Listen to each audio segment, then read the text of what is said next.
서울중앙가족 여러분, 3월 22일 월요일 새벽 말씀의 시간입니다. 지난 주말은 잘 쉬셨는지요? 이 한 주간도 하나님의 은혜 안에서 힘있게 믿음으로 살아가시는 우리 모든 성도님들이 되시기를 바랍니다. 지난주 우리는 야곱에 대한 인물을 살펴보며 일주일의 삶 속에 어떻게 살아야 할지에 대한 것들을 다시 한번 말씀으로 제시받는 그런 시간을 가졌었습니다. 오늘 이 아침에는 요셉에 대한 이야기를 좀 할까 합니다. 요셉의 생애에 있어서는 크게 인생의 세 국면을 맞이하며 이어져 가는 것을 살펴볼 수 있죠. 첫 번째는 아버지의 사랑으로 인하여 이 형제들에게 미움받는 요셉의 모습을 성경을 통하여 볼 수 있습니다. 또 두 번째는 그러한 형들에게 팔려나가서 이 노예 생활을 하는 요셉을 우리는 또 보게 되지요. 그리고 세 번째는 그 노예였던 요셉이 애굽의 총리가 되는 그 모습을 우리는 또한 볼 수가 있게 됩니다. 자, 이 요셉의 세 국면에 대한 것을 한번 차근차근 좀 살펴볼까요? 창세기 37장 3절과 4절에 보면 이렇게 말씀이 기록되어 있지요. 요셉은 노년에 얻은 아들이므로 이스라엘이 여러 아들들보다 그를 더 사랑함으로 그를 위하여 채색옷을 지었더니. 요셉이 입었던 이 채색옷은 하나의 큰 상징이었습니다. 그것은 요셉을 지극히 사랑하는 아버지 야곱의 사랑의 상징이었고, 또 편중된 사랑에 그 사랑 안에 머물러 있지 못한 형제들에게는 시기와 질투의 원인이 되는 옷이었습니다. 여하튼 간에 이 요셉은 이 옷으로 인하여, 그 옷으로 상징되는 사랑의 모습으로 인하여 오히려 사랑만 있는 것이 아니라 저주와 수많은 시기 속에서 그 요셉이 위험한 지경에 놓여 있었던 것을 우리는 알 수 있죠. 자, 여기서 보면은 이 시기와 질투, 이러한 부분들은 자의가 아닌 타의로 인하여 오는 시험들을 볼 수가 있습니다. 37장 4절에는 그 말씀을 우리가 살펴볼 수 있는데, 그의 형들이 아버지가 형들보다 그를 더 사랑함을 보고 그를 미워하여 그에게 편안하게 말할 수 없었더라. 자, 여기에 뭐라고 되어 있죠? 아버지가 형들보다 그를 더 사랑함을 보고, 이렇게 했습니다. 그나마 이 야곱이 12아들을 놓고 볼 때에 그 아들들에 대한 태도에서 한 가지 다행인 것은 이 성경절에 뭐라고 기록하지는 않았죠? 다른 아들들은 다 싫어하고 요셉만 사랑하더라. 이것은 그 사랑 자체가 망가진 사랑일 것입니다. 그런데 이 성경 말씀에 뭐라고 되어 있습니까? 아버지가 형들보다 더 사랑하였더라. 여기서 이 비교급 보다를 써 있는데, 이 단어를 좀 면밀히 살펴보면 형들도 사랑했는데 그 사랑보다 더 큰 사랑을 요셉에게 주었다, 이렇게 살펴볼 수 있는 것입니다. 여러분, 사랑의 본질이 뭐지요? 사랑은 모든 것을 감싸주고, 사랑은 모든 것을 녹여내고 하나가 될 수 있는 그 근본의 모습이 사랑인 것입니다. 그런데 여기에서 우리가 참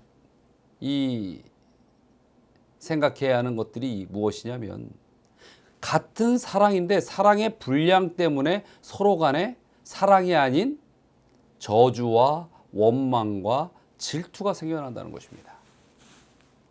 이것은 하나님의 사랑의 모습이 아닌 것이죠.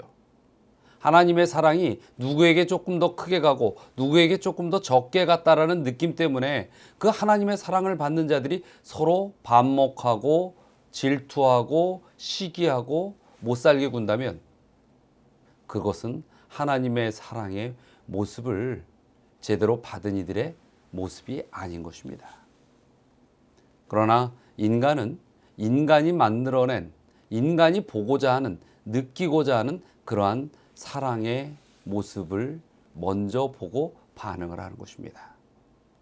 이 요셉과 형들의 관계에 있어서도 어찌 보면 조금은 잘못 일그러진 사랑 때문에 오히려 이 형제의 관계에 큰 어려움이 미쳐 오지는 않았을까 생각해 봅니다.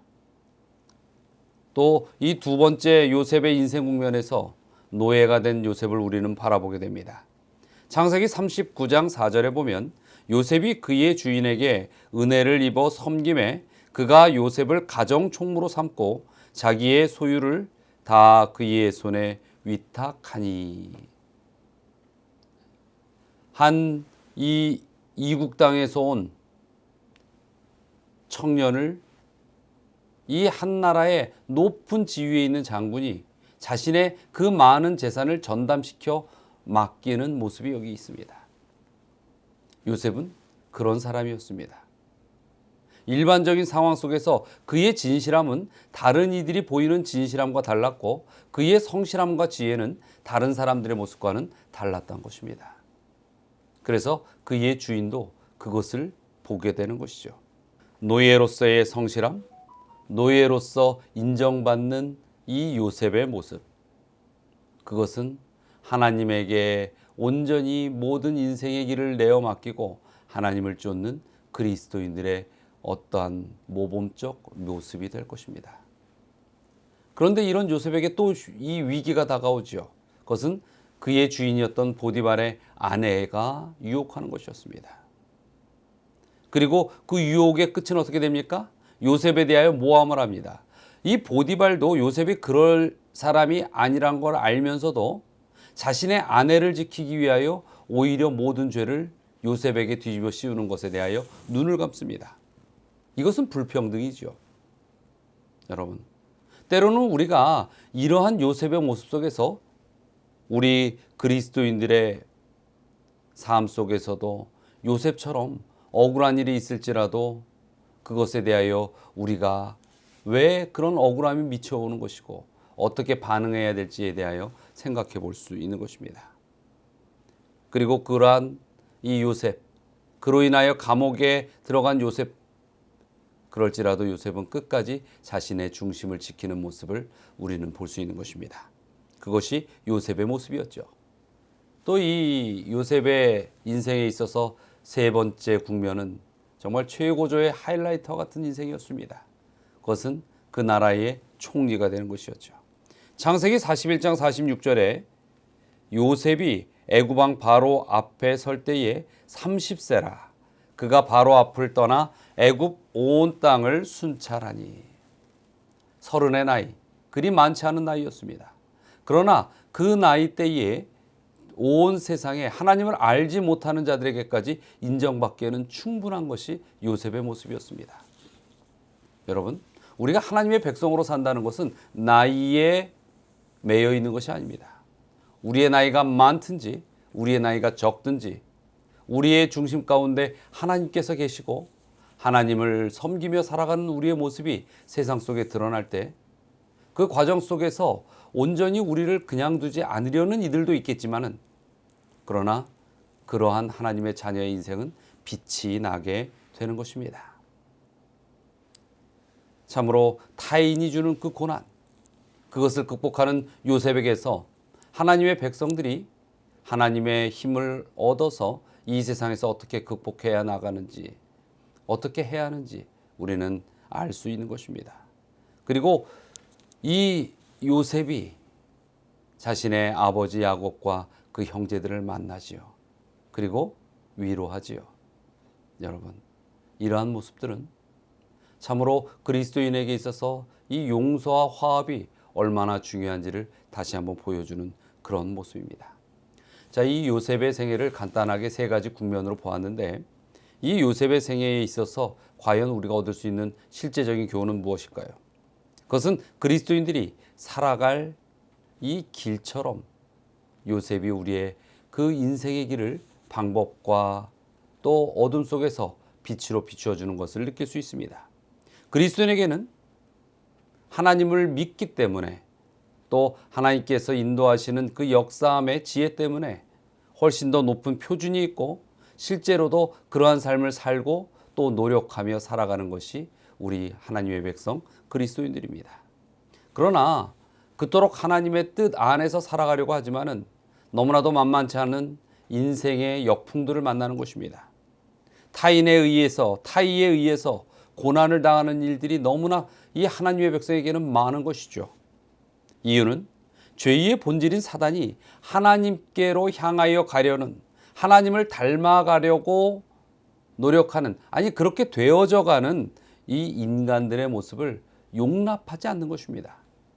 그래서 사단은 우리 하나님의 백성들이 쓰러지고 모욕당하고 다른 이들의 편견 속에서 핍박받기를 원하는 것이죠. 그러나 예수님의 말씀 속에 우리는 용기를 얻습니다.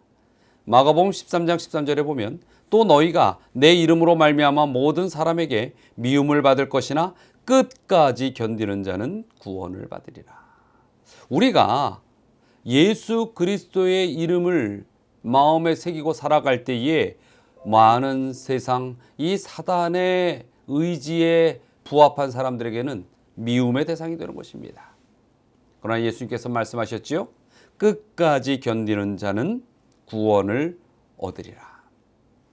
자, 사랑하는 우리 서울중앙 가족 여러분, 하나님을 진실되이 내 모든 속마음을 다한 속사람의 모습으로 믿으시게 되길 바랍니다.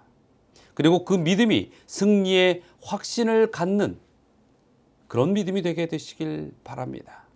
그리고 오늘도 온전하게 순전하게 그 믿음 자체의 믿음을 가지면서 살아가는 우리 모든 그리스도인들이 되시기를 이 아침에 간절히 호소하며 말씀을 마치도록 하겠습니다. 자, 오늘 함께 기도하겠습니다. 첫 번째 기도의 제목은 우리 교회의 모든 장로님들과 그 가정을 위하여 기도해 주시기 바랍니다. 그리고 두 번째는 아직도 이 질병과 싸우고 있는 수많은 의료진들을 위하여 기도를 부탁드립니다. 자, 다 함께 기도하시겠습니다.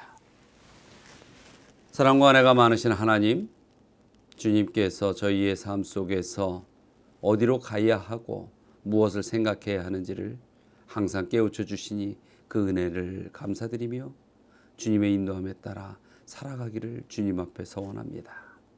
아버지여, 또 주님 앞에 바라는 것은 이 서울중앙교회에 주님께서 지도자들로 세운 우리 장로님들과 그 가족들이 있습니다. 육신의 강건함을 허락하시고 지력의 영성을 허락하셔서 정말로 이 교회의 지도자로서 모든 성도들을 위하여 봉사하고 때로는 도우며 이끄는 그 모든 일들 가운데 주님의 은혜가 닿을 수 있게 하여 주시옵소서. 참으로 우리 장로님들의 생애에 온전한 주님의 인도하심이 역사하시기를 또한 이 시간에 간절히 바라옵나이다.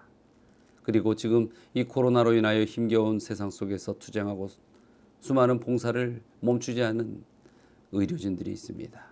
그들의 피곤함을 주님께서 보아 온전히 감싸 주시고 진정 다른 이들의 생명을 위하여 헌신하는 그 모습 속에 더욱더 큰 의지와 능력을 부어주시옵소서. 이 한 주간의 생애 속에서도 주님의 그 강력하게 이끄는 손이 우리 모든 성도들의 삶 속에 승리를 분명히 축복으로 허락하시리라 믿고 감사드리며 예수 그리스도의 이름으로 기도드리옵나이다. 아멘.